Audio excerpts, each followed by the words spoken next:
ओम नमो भगवते वासुदेवाय। 11वां अध्याय। राजा रहुगण को भरत जी का उपदेश। जड़ भरत ने कहा, राजन, तुम अज्ञानी होने पर भी पंडितों के समान ऊपर ऊपर की तर्क वितर्क युक्त बातें कर रहे हो, इसलिए श्रेष्ठ ज्ञानियों में तुम्हारी गणना नहीं हो सकती। तत्वज्ञानी पुरुष इस अविचार सिद्ध स्वामी सेवक आदि व्यवहार को तत्व विचार के समय सत्य स्वरूप में स्वीकार नहीं करते। लौकिक व्यवहार के समान ही वैदिक व्यवहार भी सत्य नहीं है, क्योंकि वेद वाक्य भी अधिकतर गृहस्थ जनोचित यज्ञ विधि के विस्तार में ही व्यस्त हैं। राग द्वेष आदि दोषों से रहित विशुद्ध तत्वज्ञान की पूरी अभिव्यक्ति प्राय उनमें भी नहीं हुई है।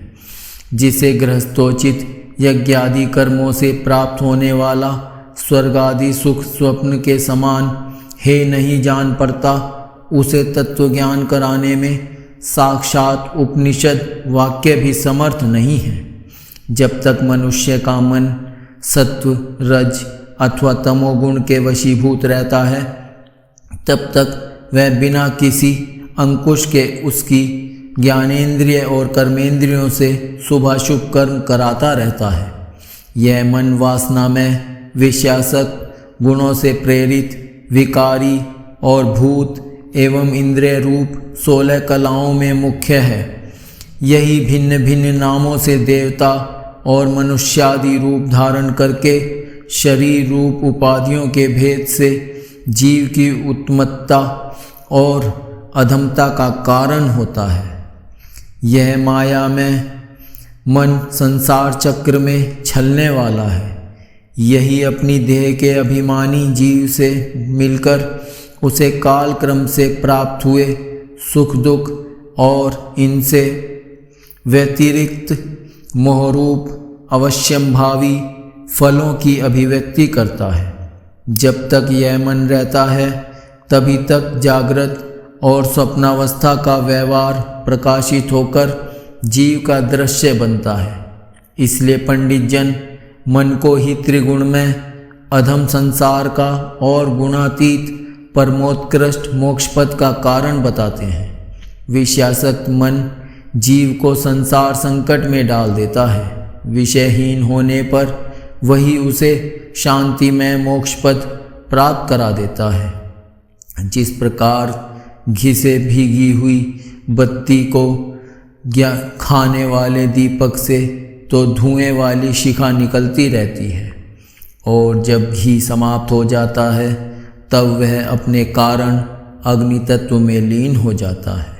उसी प्रकार विषय और कर्मों में आसक्त हुआ मन तरह तरह की वृत्तियों का आश्रय लिए रहता है, और इनसे मुक्त होने पर वह अपने तत्व में लीन हो जाता है।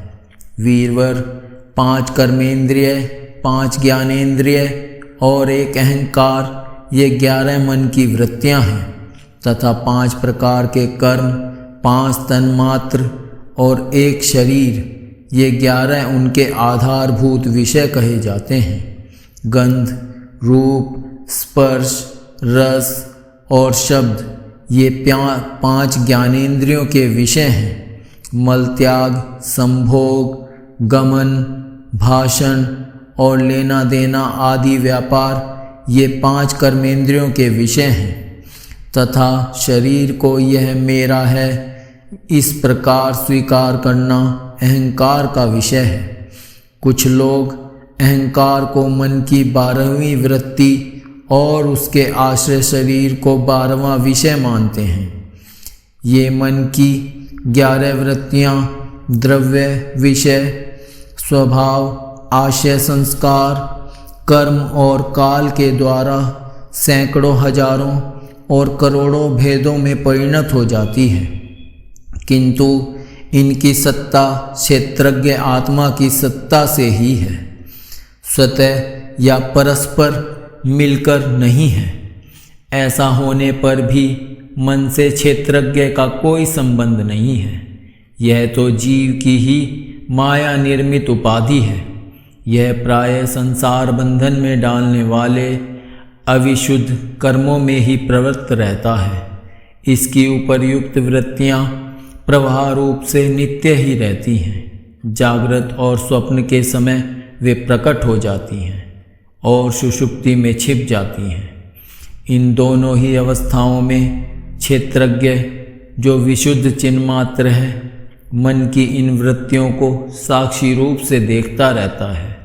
यह क्षेत्रज्ञ परमात्मा सर्वव्यापक जगत का आदि कारण, परिपूर्ण अपरोक्ष, स्वयं प्रकाश, अजन्मा, ब्रह्मादि का भी नियंता और अपने अधीन रहने वाली माया के द्वारा सबके अंतःकरणों में रहकर जीवों को प्रेरित करने वाला समस्त भूतों का आश्रय रूप भगवान वासुदेव है। जिस प्रकार वायु संपूर्ण स्थावर जंगम प्राणियों में प्राण रूप से प्रविष्ट होकर उन्हें प्रेरित करती है, उसी प्रकार वह परमेश्वर भगवान वासुदेव सर्वसाक्षी आत्मस्वरूप से इस संपूर्ण प्रपंच में ओतप्रोत हैं। राजन, जब तक मनुष्य ज्ञानोदय के द्वारा इस माया का तिरस्कार कर सबकी आसक्ति छोड़कर तथा काम क्रोध आदि 6 शत्रुओं को जीतकर आत्मतत्व को नहीं जान लेता और जब तक वह आत्मा के उपाधि रूप मन को संसार दुख का क्षेत्र नहीं समझता, तब तक वह इस लोक में यूं ही भटकता रहता है, क्योंकि यह चित्त उसके शोक, मोह, रोग, राग, लोभ और वैर आदि के संस्कार तथा ममता की वृद्धि करता रहता है। यह मन ही तुम्हारा बड़ा बलवान शत्रु है। तुम्हारे उपेक्षा करने से इसकी शक्ति और भी बढ़ गई है।